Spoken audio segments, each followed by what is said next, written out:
లూకాసు వార్త 8వ అధ్యాయము 26 నుంచి 39 వరకు మనమందరం కూడా మార్చి చదువుకుందాము. నేను మొదటి వచనం చదువుతాను, తర్వాత మీరు చదవండి. అలాగున వారు గలిలయకు ఎదురుగా ఉండు గెరసనీయుల దేశమునకు వచ్చిరి.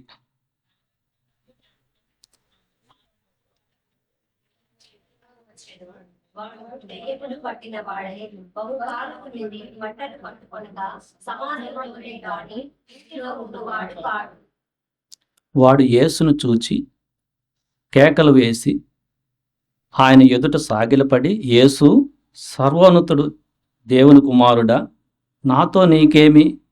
నన్ను బాధపరచుకుమని నిన్ను వేడుకొనుచున్నాను అని కేకలు వేసి చెప్పెను.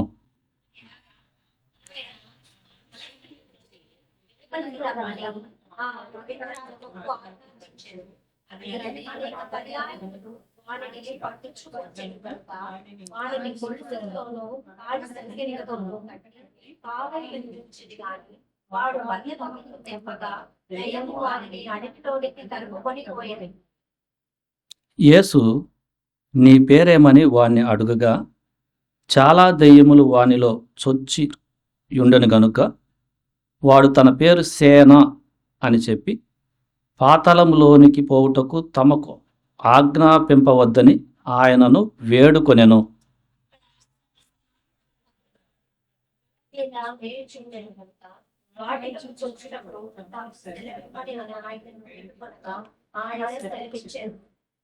అప్పుడు దెయ్యములు ఆ మనుషుని విడిచిపోయి పందులలో చొచ్చెను గనుక ఆ మంద ప్రపాతము నుండి సరస్సులోనికి ఒడిగా పరిగెత్తి ఊపిరి తిరుగక చచ్చెను.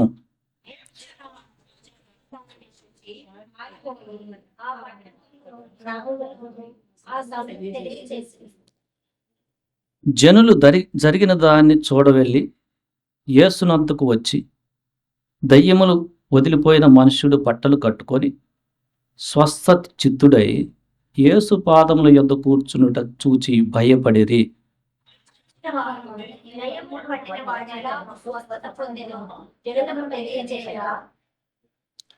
గెరసీయుల ప్రాంతములో నుండి జనులందరూ బహుభయాక్రాంతులైరి గనుక తమను విడిచి పొమ్మని ఆయనను వేడుకొనిరి.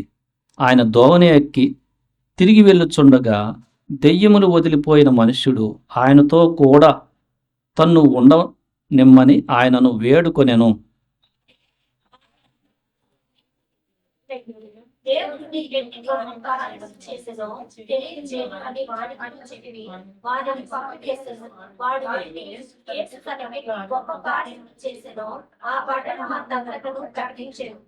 మనం చదువుకున్న ఈ లేఖన భాగంలో యేసుప్రభు వారు దయ్యములు పట్టిన ఒక మనిషిని స్వస్థపరచటం మనం చూస్తున్నాము.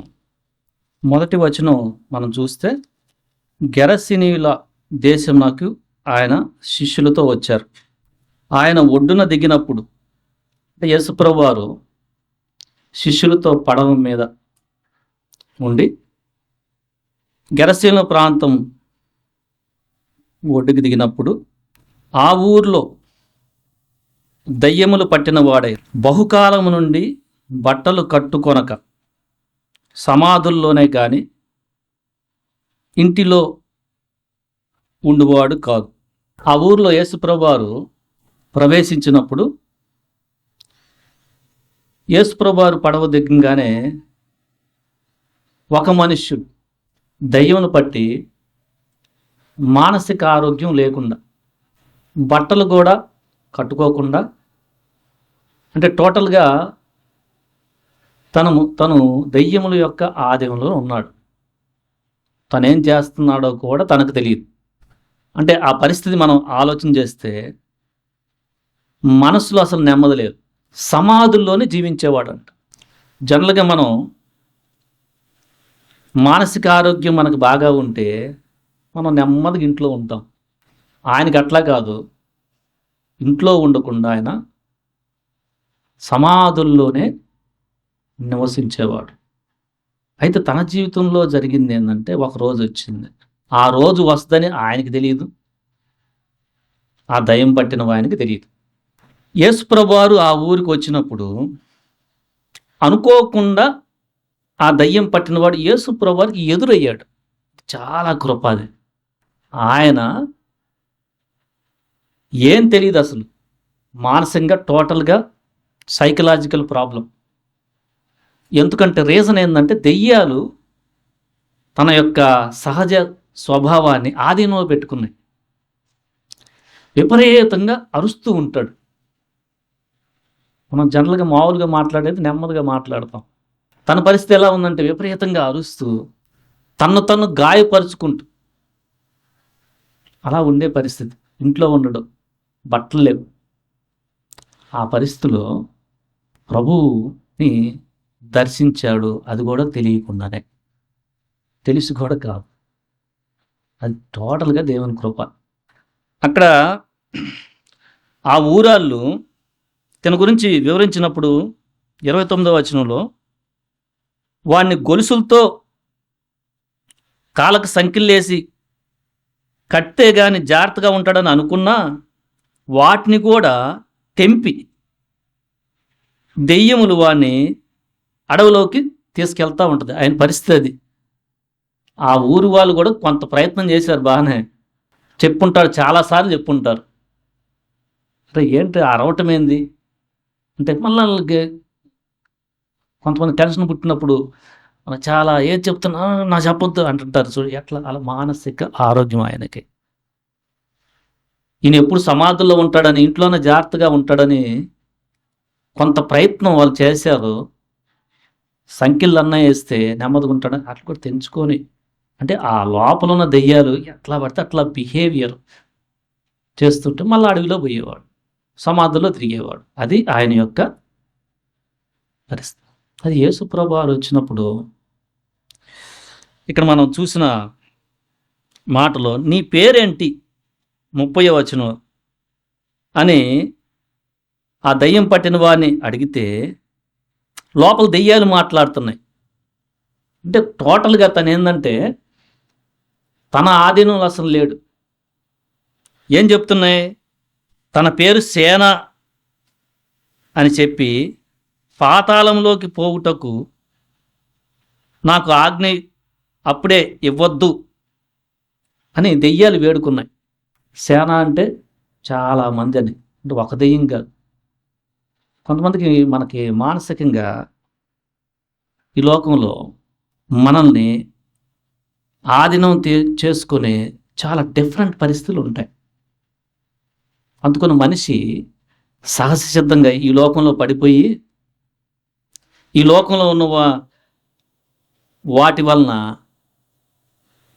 ఏది కరెక్ట్ అనేది కూడా మర్చిపోయి టోటల్గా ఈయన గురించి అయితే అలా రాయబడి ఉందని ప్రతి మనిషి కూడా అంతే.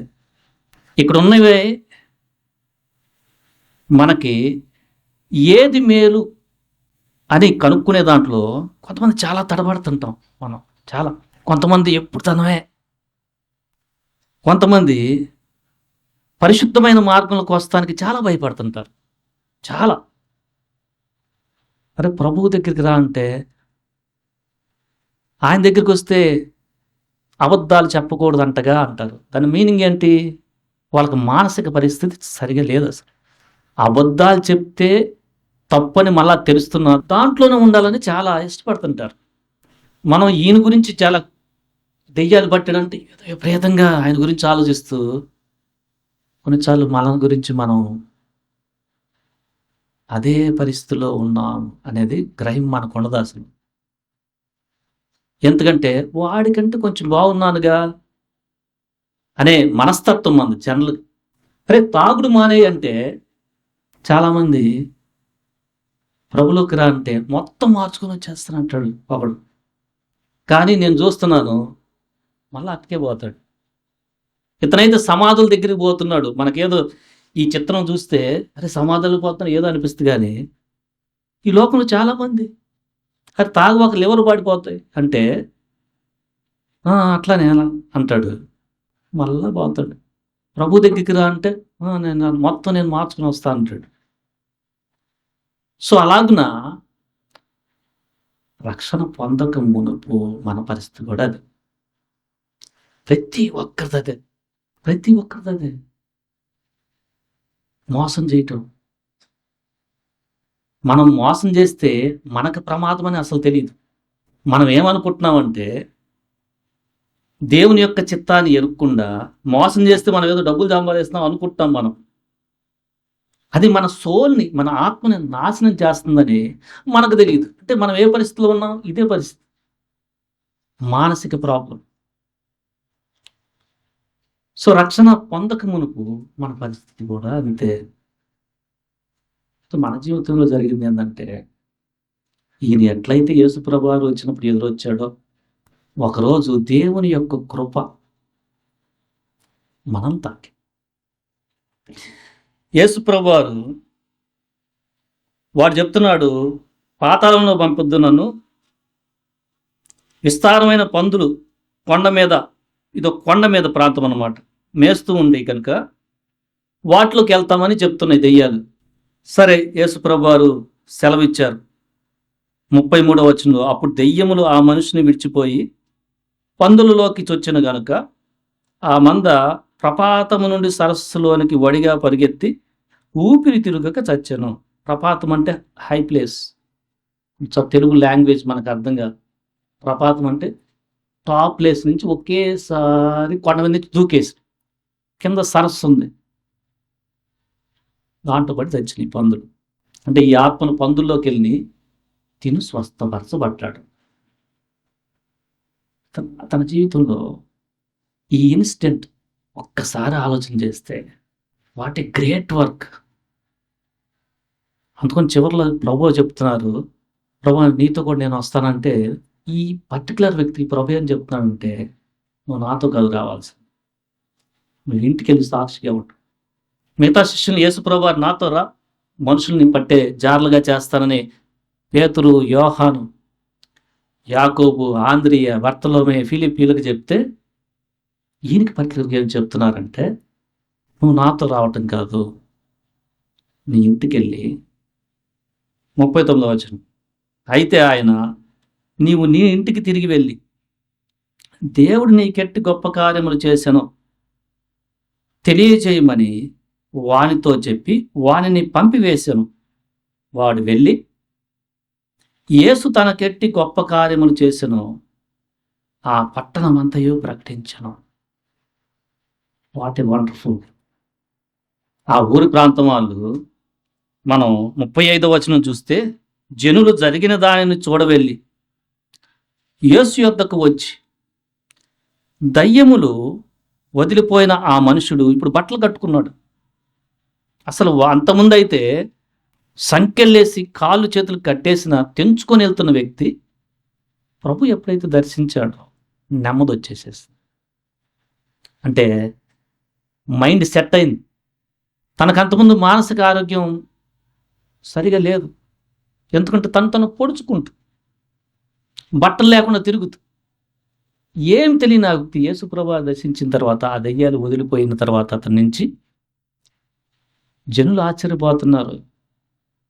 బట్టలు కట్టుకొని స్వస్థ చిత్తుడై యేసు పాదముల యొద్ద కూర్చుండడు చూసి వాళ్ళు భయపడ్డారంట. రక్షణ పొందిన ఇప్పుడు దేవుణ్ణి ఆరాధన చేస్తున్నావు, నా పరిస్థితి నీ పరిస్థితి ఇదే పరిస్థితి. ఒకసారి డెప్త్గా వెళ్ళను, డెప్త్గా నీ యొక్క హార్ట్లోకి వెళ్తే ఇదే పరిస్థితి. నువ్వు అనుకుంటున్నావు నేను ఈలాగా బట్టలు కట్టుకొని తిరగలేదని. దేవుడు చెప్తున్నాడు, నువ్వు పాపములోనే ఉంటే నువ్వు దిగంబరుడివే అని. నువ్వు పాపంలోనే ఉన్నావనుకో, నీ యొక్క మనస్సు సెట్ అవ్వకుండా అలానే ఉన్నావనుకో, దేవుడు లేకుండా చెప్తుంది నువ్వు దిగంబరుడివే. ఎట్లా అంటే, మీరు ప్రకటన గ్రంథం చూస్తే 3వ అధ్యాయంలో 17వ వచనంలో, నీవు దౌర్భాగ్యును, దిక్కుమాడిన వాడు, దరిద్రుడు, గుడ్డివాడు, దిగంబరుడివై ఉన్నావు. మనం దిగంబరులు అంటే రక్షించబడిన మీరు ఇంకా ఏదో బట్టలు వేసుకోబోవటమా అని ఫిజికల్గానే ఆలోచించొద్దు. యేసుప్రభు చెప్తున్నారు, దేవుడి కంటే ధనం చాలా ఇంపార్టెంట్ అనుకునేవాళ్ళు ఇదే పరిస్థితి. మన పరిస్థితి అదే. ఈ పర్సన్ పరిస్థితి చూస్తే బట్టలు కొట్టుకున్నా అంటే రైట్ యాటిట్యూడ్లోకి వచ్చాడు, తెలుస్తుంది ఇప్పుడు. ఇప్పుడు కూడా రక్షించబడిన తర్వాత మనకు తెలుస్తుంది ఇప్పుడు, అరే ఏంటి నా పరిస్థితి, అంతకుముందు నేను చేసింది ఏంటి. కొంతమంది ఇప్పుడు కూడా తెలియకుండా ఇలాంటి ప్రమాదంలో ఉన్నారు. ఈవెన్ రక్షించబడిన వారు కూడా చాలా జాగ్రత్తగా ఉండండి. రక్షించబడిన మీరు చాలా జాగ్రత్తగా ఉండండి. ఎందుకంటే మీకు లేఖనం కరెక్ట్గా అర్థం కావాలా. ఇప్పుడు రక్షించబడిన తర్వాత కూడా నువ్వు ఇంకా ఒకడికి ఇవ్వాల్సింది ఇవ్వకుండా వాడిని ఇబ్బంది పెడుతూ ఉండి, ప్రభుత్వానికి కట్టాల్సింది కట్టకుండా ఎగ్గొడుతూ ఇలా చేస్తుంటే నువ్వు దిగంబరుడివే. ఏమీ లేదు తేడా. నువ్వు ఊరకనే వాడు దిగంబరుడని ఆరాధిస్తూ నువ్వు ఆ ప్రమాదంలో ఉన్నట్టే. ఒకప్పుడు అది ఓకే, మనకు ఎవరు తెలియదని మనం మోసం చేసిన వారు. రక్షించబడిన నువ్వు ఇప్పుడు నీకు ఈయనకి ఎట్లయితే మంచి మనసు వచ్చిందో, గ్రహించే మనసు వచ్చిందో నీకు తెలియాలి.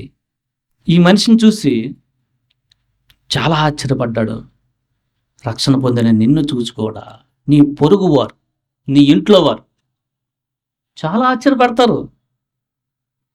ఏంటి ఒకప్పుడు ఎట్లా పడితే అట్లా మాట్లాడే వ్యక్తి ఇలా అయిపోయిందంటే, అంతకుముందు ఎలా పడితే అట్లా గంతులేసి ఎలా పడితే అట్లా మాటలు ఏ నోటికి వచ్చితే అట్లా మాట్లాడే వ్యక్తి ఇప్పుడు చాలా జాగ్రత్తగా మాట్లాడుతుందా, ఏంటిది గొప్పతనం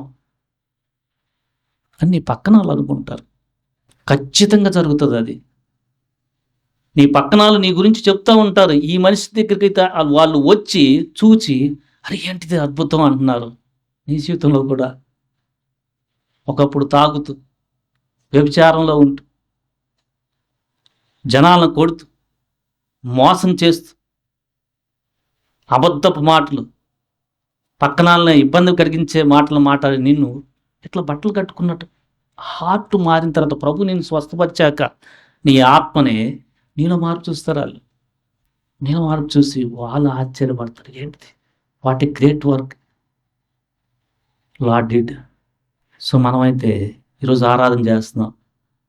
ఒకప్పుడు ప్రభువా నా పరిస్థితి కూడా అంతే, ఆ దయ్యం పట్టిన వాడి వల్ల నేను కూడా ఈ లోకపు యొక్క మర్యాదలకి, పాపపు ఆశలకి, శరీర ఆశలకి, కోర్చులు తీర్చుకుంటూ దాంట్లోనే ఆనందిస్తూ, అదే కదా మన పరిస్థితి. మనం దేంట్లో ఆనందించామంటే శరీరానికి మనసుకి అనుసరించిన కోరికలను తీర్చుకోవడంలోనే మనకి ఆనందం. అయితే రక్షించబడిన తర్వాత మన పరిస్థితి, పొజిషన్ ఈజ్ టోటలీ డిఫరెంట్. మన పొజిషన్ అది కాదు, మన ప్రభువుని ఆనందిస్తున్నాం. ఇలా ఉందా నీ మనస్సు? ప్రస్తుతానికి ఆరాధన చేస్తున్న మనసు. ప్రభువు నన్ను స్వస్థపరిచిన తర్వాత, మిమ్మల్ని స్వస్థపరిచిన తర్వాత మనకు ఆయన వస్త్రాన్ని చూడు. మనం దిగంబరులం కాదు, ఆయన యొక్క నీతి వస్త్రాన్ని మనం కట్టుకున్నాం. మనము ఇప్పుడు మన మనసులకి వెలిగింపు వచ్చింది. వెలిగింపు అది ఏది ఇంపార్టెంట్ ఇప్పుడు మనకు తెలుస్తుంది. రక్షణ పొందిన నీకు తెలుస్తుందా? ఇంకా చాలా ఇంపార్టెంట్ అది. ఏది ఇంపార్టెంటు? నువ్వు రక్షణ పొందిన తర్వాత సడన్గా ఒకరిని ఇబ్బంది పెడుతూ ఉంటే వెంటనే గమనించగలుగుతున్నావా? అది చాలా ఇంపార్టెంట్. అప్పుడే నువ్వు స్వస్థ చిత్తుడు అయినట్టు. నువ్వు ఫిజికల్గా ప్రభువు నిన్ను స్వస్థపరిచాడు. అట్ ద సేమ్ టైం ఈ మనిషిని దయ్యాల నుంచి విడిపించి మానసిక ఆరోగ్యం అని అన్నాడు. ప్రభు నేను కూడా వస్తాను, ఇంక లైఫ్ నీకే అని చెప్తున్నాడు. అది రక్షణ పొందిన వ్యక్తిలో ఉండే ఆనందం. అంటే ప్రభువుని ఎమ్మడించాలని అది కొంతమంది యొక్క జీవితంలో ప్రభు యొక్క చిత్తమైతే, ఈ మనిషికి ఏం చెప్తున్నా అంటే నువ్వు ఇంటికెళ్ళి నీ యొక్క సాక్ష్యం ద్వారా చాలామంది రక్షణ పొందాలి. అది నీ చిత్తం. ప్రభువు నీకు గొప్ప కార్యాలు చేశాడు, అది మీ ప్రజలతో చెప్పు అంటున్నాడు. అంటే సాక్షిగా ఉండమంటున్నాడు. సో మన జీవితంలో ప్రభు చేసిన గొప్ప కార్యాన్ని బట్టి ఒకప్పుడైతే మనం సువార్త చెప్తే వినం, అసలు వినం. ఎందుకంటే మన యొక్క ఆలోచనలే చాలా డిఫరెంట్. అప్పుడే ఏంటి, మన ఆలోచన ఎలా ఉంటాయి అంటే అప్పుడే ఏంటి, ఏదో పెద్ద ముసలాడు అయినట్టు చెప్తున్నావు. ఇది మన ఆలోచన, మనం నేర్చుకున్న ఆలోచనలు అవి. అంటే మనకు మానసిక రైట్ యాటిట్యూడ్ లేదంటే ఇప్పుడు మన సడన్గా చనిపోతే మన ఆత్మ పాతాళానికి పోతుందనే గ్రహింపు అసలు లేదు. గ్రహింపు లేదు ఒకప్పుడు. అది ఇప్పుడు మనకు తెలుస్తుంది. ఇప్పుడు మనకి ప్రభువు మనల్ని దర్శించకపోతే మన పరిస్థితి ఏంటి? అసలు ఏంటి నా పరిస్థితి? నేను కూడా వాళ్ళలాగే ఎంతో ప్రమాదంలో ఉండేవాడిని. అయితే ప్రభువు నన్ను దర్శించాడు. నాకు ఇప్పుడు తెలుస్తా ఉంది. అది మన జీవితంలో ఫిజికల్‌గా అనారోగ్యంలో ఉన్నప్పుడు ప్రభు ఫస్ట్ ఆ బలహీనత నుంచి మనల్ని విడిపించి, తర్వాత మానసిక ఆరోగ్యము, ఆత్మరక్షణ ఇచ్చినప్పుడు దాన్ని బట్టి కూడా స్తుతించాలి మనం. రక్షణ పొందిన నువ్వు చాలా జాగ్రత్తగా ఉండు. శరీరం ఆరోగ్యము ప్రభువు నీకు ఎంత ఇచ్చాడో, నీకు ఆత్మకి రక్షణ ఇచ్చి, ఆత్మకి ఆరోగ్యాన్ని ఇచ్చాడు. అందుకని మనం ప్రభు పాదాల దగ్గర పడి, ఒకప్పుడైతే ప్రభువా నేను ఆ మనిషిలాగా దెయ్యం పట్టిన వాళ్ళుగా ఈ లోకంలో ఉన్న వాటిని నేను ఎతికాను. నా పరిస్థితి అది. ఎంతమంది చెప్పినా, ఎంతమంది కాళ్ళకి సంకెళ్ళేసి చేసిన మళ్ళదే సమాధులే బెటరు, అడవే బెటర్ అని ఆయన ఎట్లా అనుకుంటున్నాడో నేను కూడా అదే పరిస్థితి. ఈ లోకంలో ఉన్న వాటినే. అయితే ఒక ప్రత్యేకమైన రోజు నువ్వు నన్ను దర్శించి నన్ను స్వస్థపరిచావు, నాకు రక్షణ ఇచ్చావు, నాకు నీ యొక్క నీతిని వస్త్రంగా ఇచ్చావు. దీనికి నేనేం చేయలేదు, నేను వెతకలేదు నిన్ను, నేను సొంతగా నిన్ను వెతికిన వాడిని కాదు. ఆ మనిషి కూడా సొంతగా ప్రభు దగ్గరికి వెళ్తాం, అది కాదు అతని యొక్క పరిస్థితి. దేవుని కృపే వచ్చింది. వచ్చి నువ్వే నన్ను వెతికి రక్షించావు ప్రభువా. నువ్వు రక్షించకపోతే నా పరిస్థితి కూడా అలానే ఉండేది. నేను ఆ యొక్క అదే పరిస్థితిలో ఉండి నరకానికి వెళ్ళిపోయేవాడిని. నా ఆత్మకి రక్షణ ఉండేది కాదు. నువ్వు ఇచ్చిన రక్షణ బట్టి నేను నిన్ను స్తుతిస్తున్నాను. నాలో ఇచ్చిన నెమ్మదిని బట్టి, సంతోషాన్ని బట్టి నేను నిన్ను స్తుతిస్తున్నాను. ప్రభు ఈ యొక్క పరిస్థితి చూస్తే ఇక్కడ ఒకని కోసమే వెళ్ళాడు. మిగతా వాళ్ళు ఆ ఊరెళ్ళు అంటున్నారు. చూడండి వాళ్ళ యాటిట్యూడు. వాళ్ళు ఆయనని విడిచి వెళ్ళమని అంటున్నారు. ఆ లేఖనం చదవండి.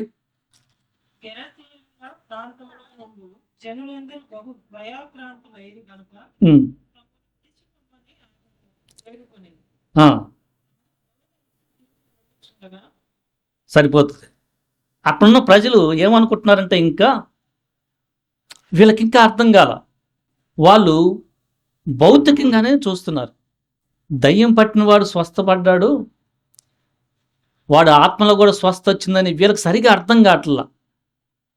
వాళ్ళు ఇంకా వాడికంటే మేము బాగున్నాం అనుకుంటున్నారు. వీళ్ళు అలా అనుకుంటున్నారు. వాళ్ళు అనుకొని యేసుప్రభు అని వెళ్ళిపో అంటున్నారు. సో వాళ్ళు ఇంకా స్వస్థపరచబడలా. చాలా జాగ్రత్తగా ఉండండి. మీరు మన జీవితంలో ప్రభువు ఆరోగ్యపరమైన పరిస్థితి విషయంలో మనకు స్వస్థిస్తాడు, ఇచ్చాడు. అదే విషయంలో ఉండి నువ్వు ఆత్మరక్షణ పొందుకోకుండా ప్రభుని తోసేస్తున్నావు అనుకో, ఇలా ఉన్నట్టు ఇదే పరిస్థితి.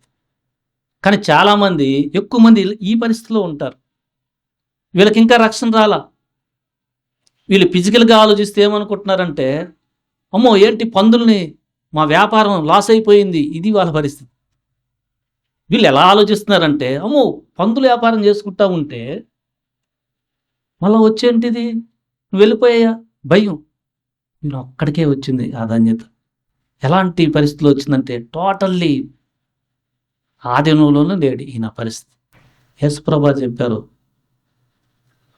Everybody is a sinner on this world. ప్రతి ఒక్కరు మనం అందరం కూడా పాపులమే. ఇక్కడ రక్షణ లేని వారు చాలా జాగ్రత్తగా ఉండండి. ఈ వాక్యం మీరు వింటున్నారు. ఈ మనిషి యొక్క జీవితంలో దేవుని కృప వచ్చింది. మీరు కూడా ప్రభువై చూస్తే మీ ఆత్మకి స్వస్థ వస్తుంది. శానాన్ని ఉంది, చాలా దెయ్యాలు. మనకు కూడా మన జీవితంలో ఉన్న ప్రతి సమస్యకి రైట్ యాటిట్యూడ్ ఇస్తాడు. ప్రభువుని నమ్ముకుంటే అది దొరికింది. ఈ పరిస్థితి ఎలా చేయాలి? చాలా ఆలోచనలు వస్తాయి. ఇట్లా వస్తాయి. యేసుప్రభు వారి దగ్గరికి వస్తే నీకు కలిగే ధన్యత ఏందంటే, నీకు మానసికమైన స్ట్రెంగ్త్ కలిగిచ్చి నీకు రక్షణ ఇస్తాడు. రక్షణ పొందిన మనం, ప్రభా నేను ఒకప్పుడు నా అపరాధాల చేత పాపాలతో ఈ లోకంలో ఉన్న కనపడిన దురాత్మలు ఏం చెప్తా ఉంటే అదే నేను చేసింది. నా మనసులో కోరికలు, ఈ లోకంలో మూల పాఠాలని పడిపోయిన మనుషుల ద్వారా కూడా నేర్చుకున్నాను. వాటితోనే కాలం గడుపుతుంటే నువ్వు నన్ను ఒకరోజు దర్శించావు, నాకు స్వస్థత ఇచ్చావు, ఆత్మకి స్వస్థత, రక్షణ ఇచ్చావు. మీ జీవితంలో శరీరంలో కూడా ప్రభు స్వస్థత ఇచ్చాడని మీకు అనిపిస్తుంటే స్తుతించండి. ప్రభువా, చనిపోయే పరిస్థితుల్లో కూడా నాకు స్వస్థత ఇచ్చావు. ఈరోజు నేను స్వస్థపడి మంచి ఆరోగ్యంతో మీ ముందు కూర్చొని నీ మంచి లేఖనాల్ని నెమ్మదిగా వింటున్నానంటే నీ కృపే.